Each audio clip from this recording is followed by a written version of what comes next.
Hello 20-1 students. So today we're looking at lesson 7.2 absolute value functions.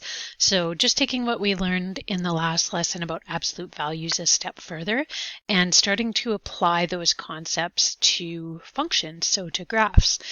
So to start out with, we want to look at kind of what would the idea of absolute value mean in terms of graphing? So we have a table of values here. We have our table of x values, and already calculated for us is the values of f of x. So keep in mind this is basically your function of x graph. So these are the y values that correspond to the given x values. And what we want to be able to do is determine the values of g of x, which is basically for the graph g of x, it's equal to the absolute value of x. So here we can see with f of x, basically the function would be f of x is equal to x. So that means that your y value, which is the function of x, is just equal to your x value. So you can see that all of these values in the first two columns are the same. For g of x, because it's equal to the absolute value, we would want to think, okay, for our first one, if x is -3, but it's within these absolute value brackets, -3 in absolute value brackets is equal to +3 on the outside. So g of x is +3 in this one. Same thing for -2 has to be +2, -1 is +1, 0 is 0, and then all these positive values just stay the same. So 1, 2, 3 there. Then you want to use the coordinates to sketch the graph. So let's do f of x first, and then we'll do g of x second. So with f of x, let's see, we have -3 for our y value and -3 for our x value. So basically that means we're going to be at -3 and -3, and then -2y and -2x, -1y and -1x, 0 and 0, 1 and 1, 2 and 2, 3 and 3. Okay, so there's our graph of f of x. For g of x, it's going to look a little bit different because with our x value at -3, we're going to have a y value of +3. So let's put that point in there. And then for x is -2, we're going to have +2 for the y value. For x is -1, we're going to have y is equal to +1. 0 and 0 stays the same. And then 1 and 1 is going to be the same as well, 2 and 2 and 3 and 3. So we can look and see that these two graphs have some similarities and some differences. So basically on this side of the graph, each like from 0, from the origin basically, and into the positive values of x, the graphs are identical. But as soon as your x values go down into the negatives, you see that basically what we end up with for the absolute value graph is kind of like a mirror image of the first graph, the original graph, but it's reflected across that x-axis, right? So those are some of the differences and similarities between the absolute value function and the regular function. So let's try one of these that gets a little bit more complex. Okay, so in this one it says consider the functions x squared minus 3 and the absolute value of x squared minus 3. So we have f of x this time and h of x instead of g of x, which I corrected on the notes, but I guess I didn't. I printed them off before I did that. Okay, so again, we have our absolute, or our regular version is going to be x squared. So -3 squared is 9, minus 3 is 6. So that's going to give us our y value. In terms of the absolute value, we basically end up with the same thing. -3 squared is still 9, minus 3 is +6, and so that's going to remain unchanged. -2 squared is 4, minus 3 is 1, so that's going to stay the same. Negative 1 squared is positive 1 minus 3 is negative 2.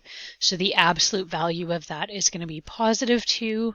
And then same thing here. We're going to have negative 3 would be positive 3. Negative 2 would be positive 2. And then 1 and 6 are going to be the same again. So again, we want to sketch these two graphs really quickly. So when y is 6, x is negative 3. Y is 6, x is negative 3. When y is 1, x is negative 2. When y is negative 2, x is negative 1. When y is negative 3, x is 0, so that's our y-intercept there.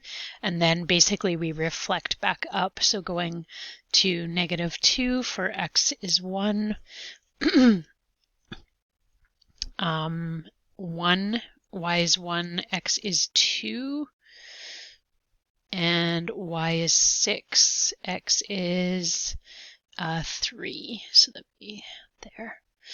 Okay, so we can see that because we have a quadratic with the x squared, we can see that we get that parabola kind of shape, which I'm always really bad at sketching out, but it's kind of like that. Okay, so we get that classic kind of U shape that we would expect for a quadratic. Now, if we look at h of x, when we have y is 6, x is negative 3, so it's looking the same. And then y is 1, x is negative 2. And then when x is negative 1, y is 2. So there. And when x is 0, y is 3. And when x is 1, y is 2. X is 1, y is 2. There we go. X is 2, y is 1. And x is 3, y is 6. Okay, so way different looking graph, right? If we connect these dots, it basically goes from this higher point down, and then we end up with actually kind of like a W type shape around that y-intercept. So if we want to compare and contrast these two graphs, I mean, there's quite a bit to point out, right? Obviously different shapes. The classic quadratic is more like a U shape, and it has negative y values, whereas the absolute value version of the same graph is W shaped in this case, and it does not have any negative y values. And the other thing you could say is, in terms of similarities, we see that the endpoints are actually the same for both of them. The areas where the values change are areas where on the original graph you have negative y values. So if we look at this chart of values, the next question is asking you for what values of x are the graphs the same.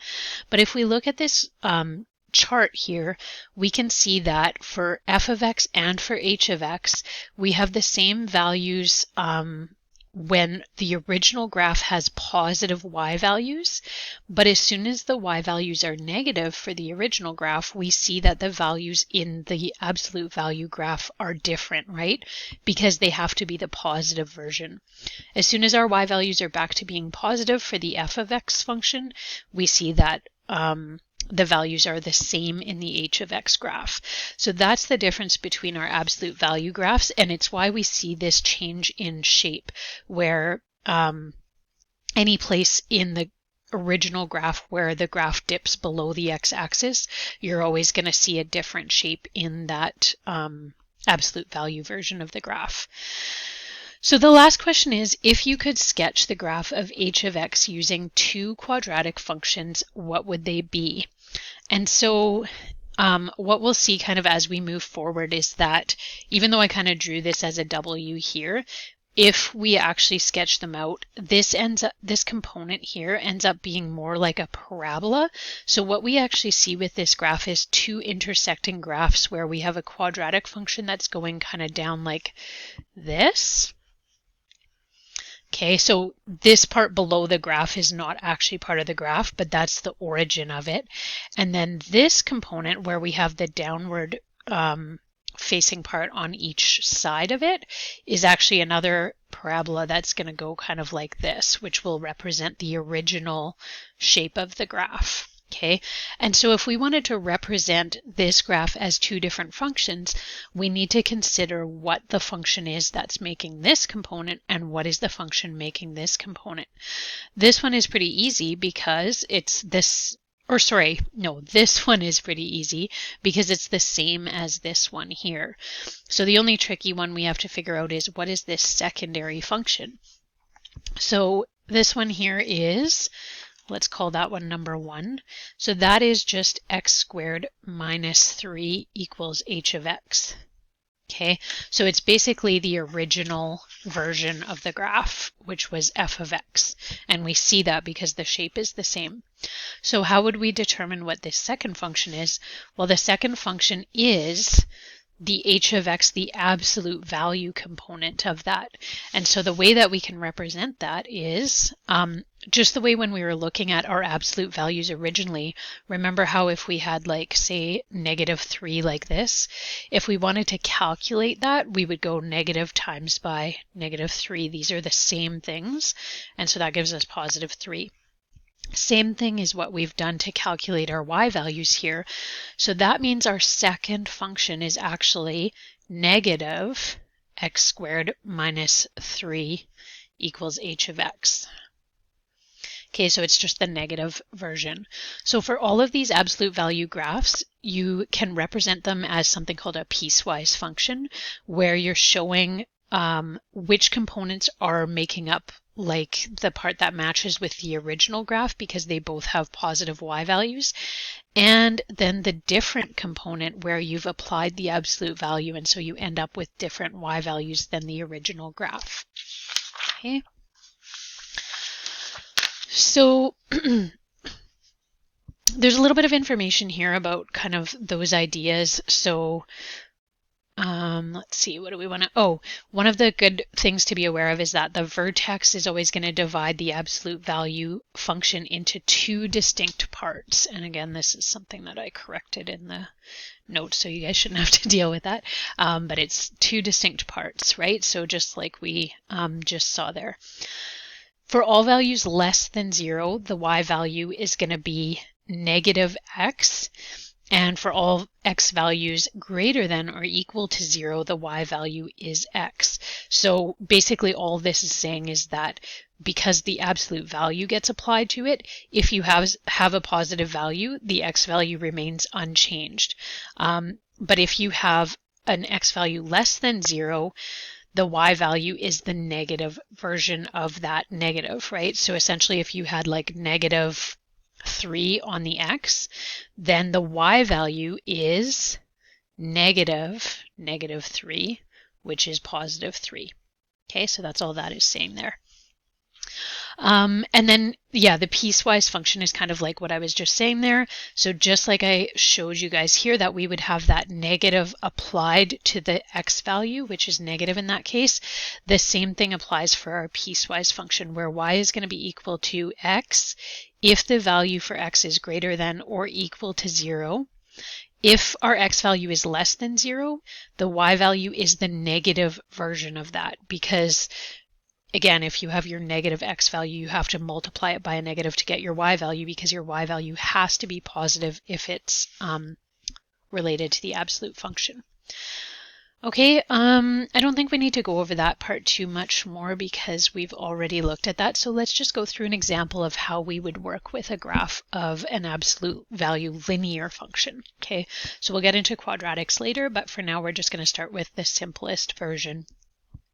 So remember that linear functions have the general form y equals mx plus b. So you should recognize this from previous work with graphing.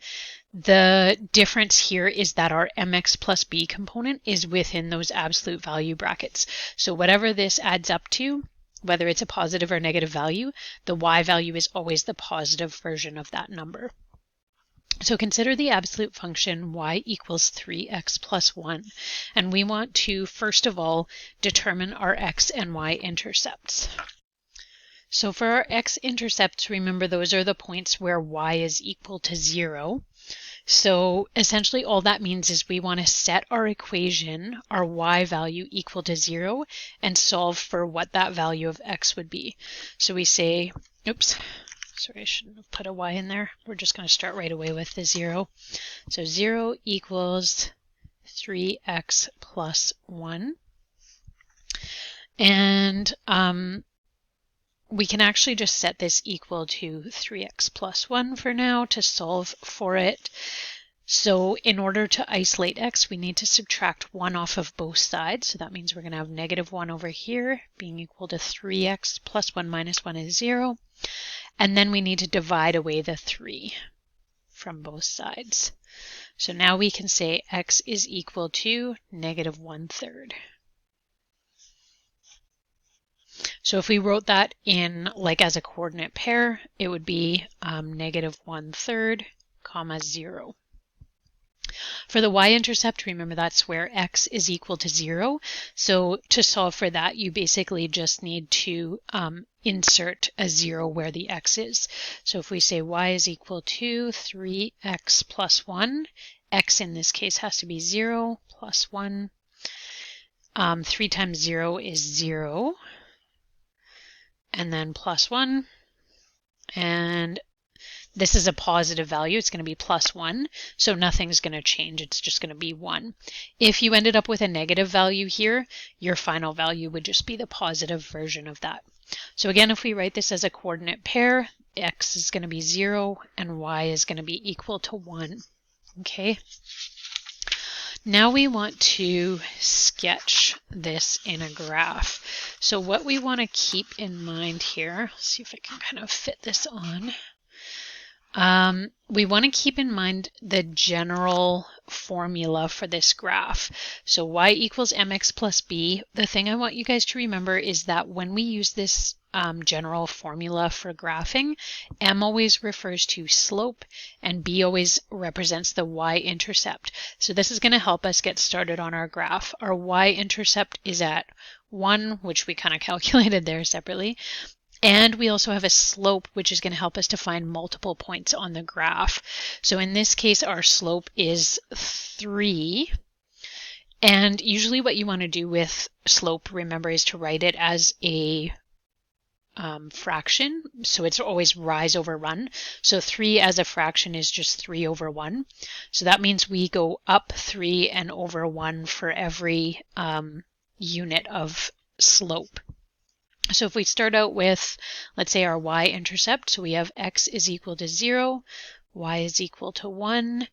This one is a little bit trickier to plot, so I don't know, you don't necessarily have to do that. If you'd rather just count your slope here, because basically you would have, let's see, x is negative 1/3 and y is 0, so it'd be kind of like right about there.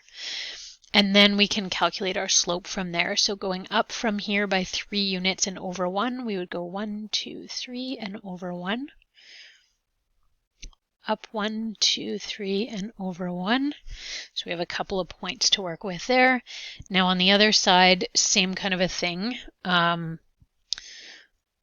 did kind of end up counting from here. So we go over, rise over run, over 1, so we'd be at 1, negative 1 1/3, and then up 3, so 1, 2, 3. It's not going to be super precise because it's hard to find those fraction points, but that's okay. So over 1 to negative 2 1/3, and then up 1, 2, 3. So we have another point there. And that's probably good enough. So now we have the general idea of how our graph is shaped.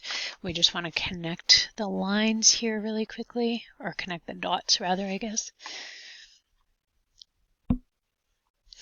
Okay, so we can see what our function looks like. The next thing we need to do is state the domain and range. So for this one, of course, as x, like we can see this value going off indefinitely. The only restriction on y is that it has to be greater than or equal to 0. So this is kind of the simplified version of domain and range.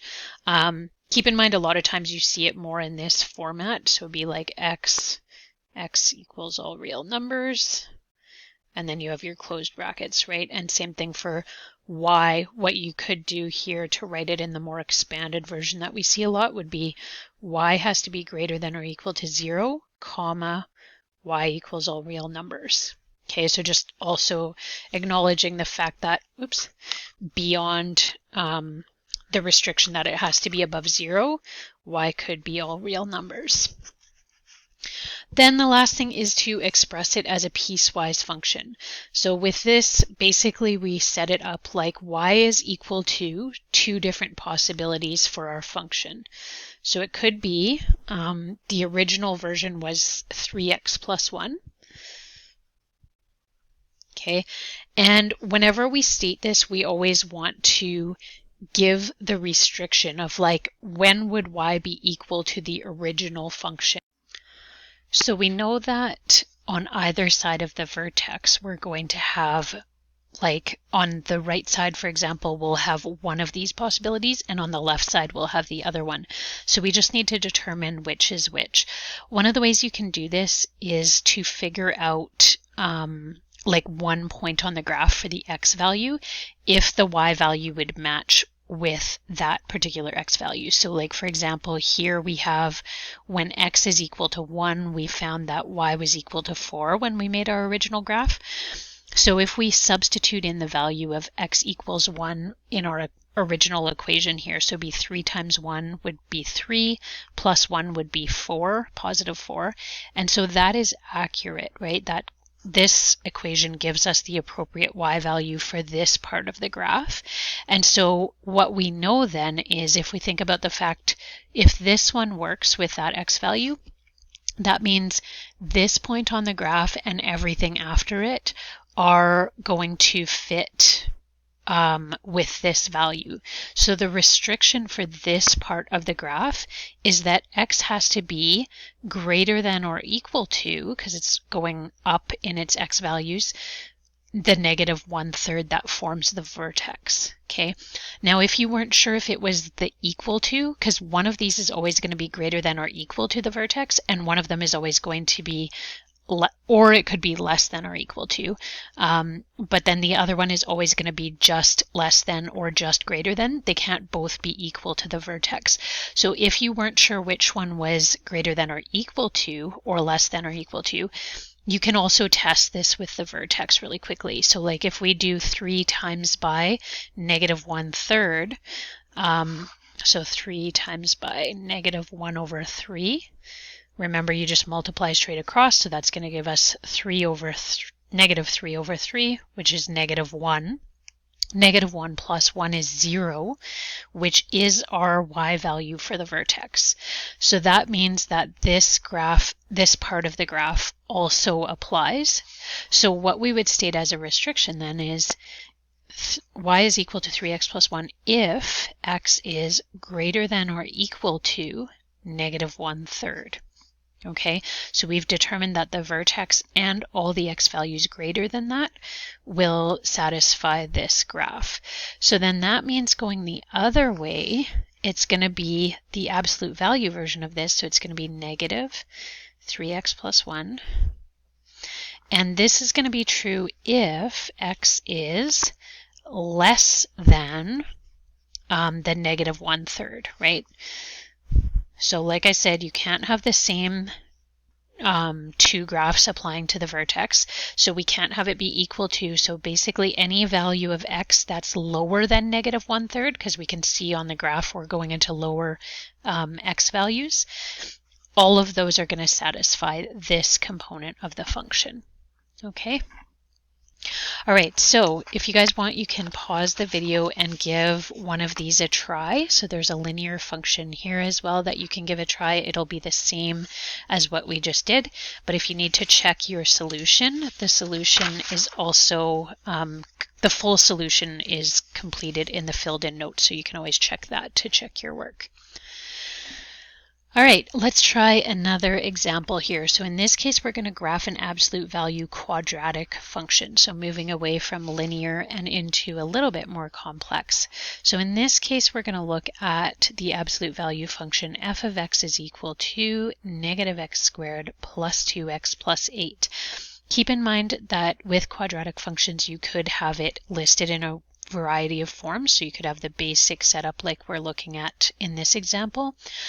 You could also have it in vertex form or factored form. Okay. So first of all, we want to determine the x and y intercepts.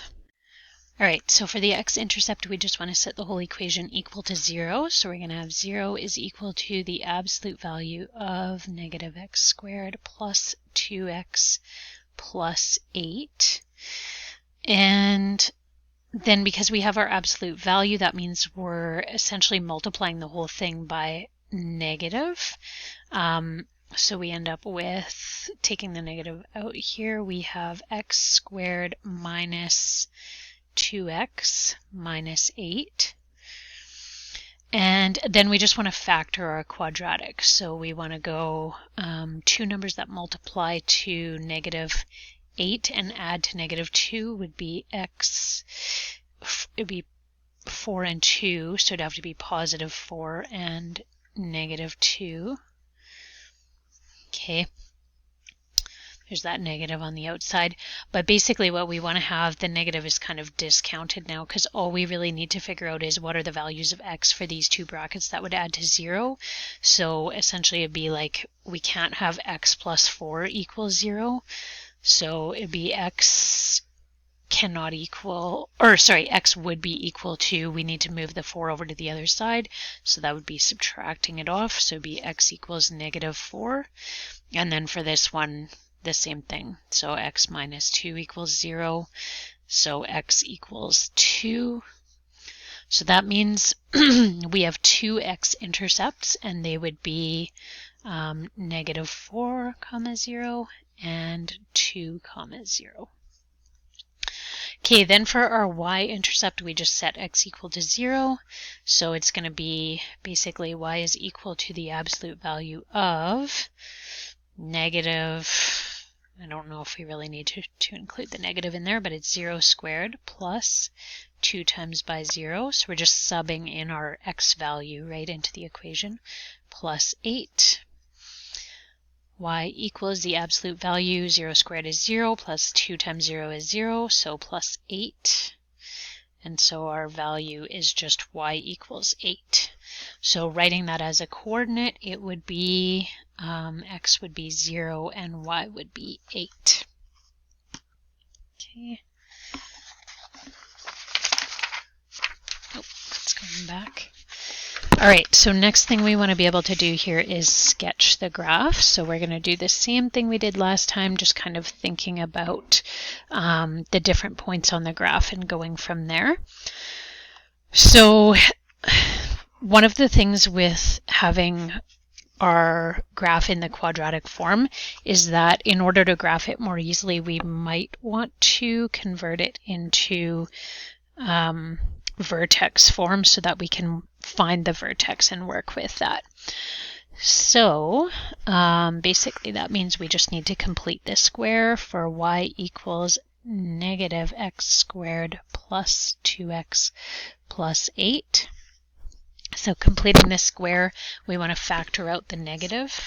So it's going to be y is equal to negative x squared minus 2x and then plus 8. So just grouping those first two terms together. And then half of 2 is 1, squared is 1. So it's going to be y equals negative x squared minus 2x plus 1 minus 1.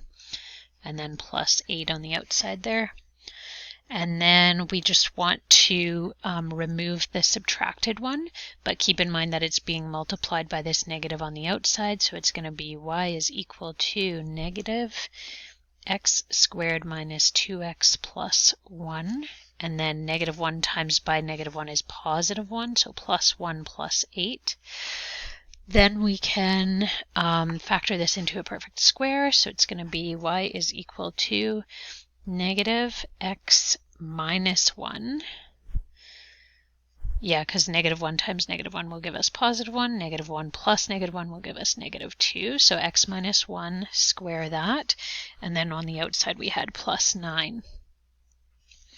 So just keeping in mind that is giving us our vertex. So this is our p value and our q value. So our vertex is going to be at 1, 9. And then also we have a negative a value out here, so that means that our parabola is going to open downwards. So if we start trying to graph this out, we're at x equals 1, y equals 9 is going to be our vertex. We can also graph in some of these intercepts that we found. So we had when y is equal to 0, x is equal to -4, so we're going to have one intercept there.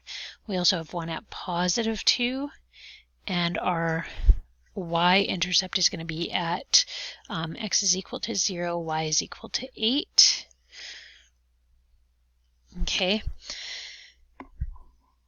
So keep in mind with this kind of a function, what we're looking at is that kind of a double U shape that we see with absolute value functions. So these intercepts, we're going to have, like we said, we have that negative value for the vertex, so it's going to be opening down. So we're going to see a parabola shape with our vertex here. That seems kind of like... Oh, sorry guys, that's why it seems off, is because I switched around my I switched around my intercepts here. I wasn't reading those properly. It should be -2 and +4. That makes a lot more sense. Okay, so then we would go kind of up in a parabola, up to our vertex, and then same thing on this side. Okay. So that's one part of our function, is where it's going down. Keep in mind, after that, we can't have any negative y values. So technically, this graph does kind of keep going down like this. We could draw like dotted functions. But the second part of the function is actually going to go back up from there.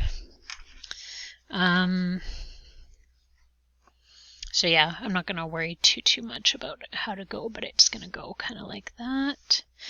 Okay, and so we just want to keep in mind that we have the two different parts of the function. So it's going to be like this one is part of it. And then both of these two other parts that are on either side of the x-intercepts are going to represent the other part of the function. Okay. And the reason for that is because if we were to continue these, they would kind of go down to actually a mirrored vertex on the negative one. So these ones would go like this and then come back up and go like that. So we see that these two are mirrored versions of each other across the x-axis. Now, if you wanted to confirm your graph, you should be able to work with your graphing calculator to check and see if the graph you get is the same. So I'll just show you really quickly how to do that. So in this case, we are working with, actually I should clear this out so you guys can see the whole thing. So in this case, we're working with, let's see, -x² plus 2x plus 8. So what you want to be able to do is put it into an absolute value. So if you're using your TI calculator, you want to go to Math. Any version of the TI calculator will be the same. So go to Math, and then you want to scroll across to NUM there. And you can see this first one says ABS, so that's absolute. So you hit enter there.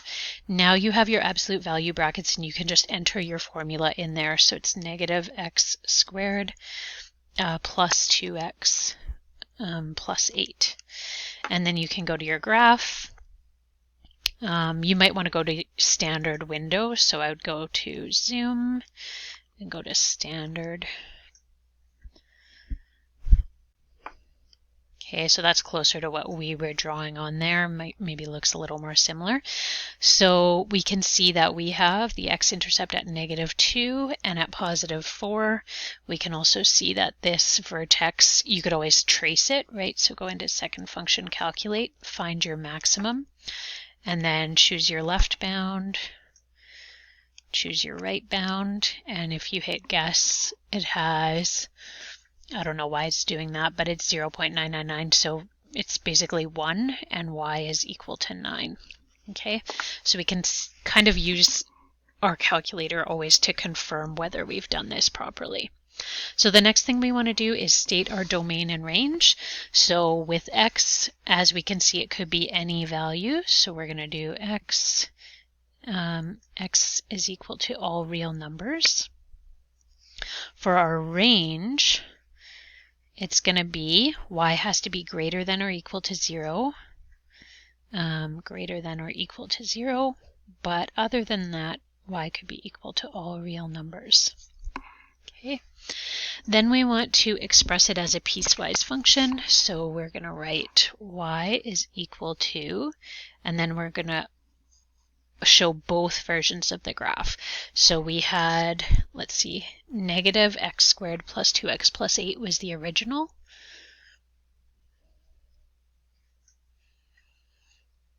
And we want to say that this one is true if x what?